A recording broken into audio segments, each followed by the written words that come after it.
শীত তো প্রায় মাটিতে পড়ে গেছে, যাই হোক, শীত তো প্রায় কি শীত চলেই গেছে, এখন গরম। তো লাস্ট খেজুরের গুড় এনেছে, তাই ভাবলাম এটা করা যাক। দাঁড়াও দেখাচ্ছি কি করব। এই যে আমুল গোল্ড, এটা দিয়ে খেজুরের একদম পিওর খেজুরের গুড়, এটা দিয়ে আর এইটা বুঝতেই পারছো কি বানাবো। চলো বানানো যাক। বানানোর পরে তোমাদেরকে দেখাচ্ছি। এটা রেসিপি সবাই জানে, আমি ভালো মতো পারি না, পরে দেখাচ্ছি কেমন হচ্ছে। এই যে দুধ ফুটে গেছে, চালগুলো গোবিন্দভোগ চাল দিয়ে দিলাম।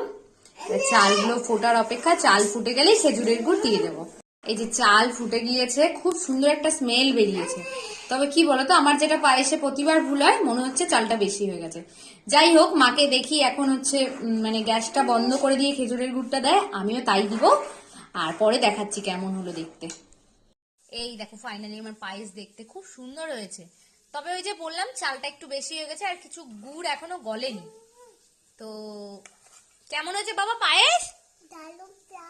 দারুন পায়েস বলে দিল, ও কিন্তু খায়নি। কেমন হয়েছে? দারুন পায়েস। ও খায়নি এখন। কালারটা সত্যি খুব সুন্দর হয়েছে গুড়ের পায়েস, আর গন্ধটাও খুব ভালো লাগছে। এবার বাবার জন্য একটু পাঠিয়ে দেবো, বাবা পায়েস খেতে ভীষণ ভালোবাসে। চলো টাটা।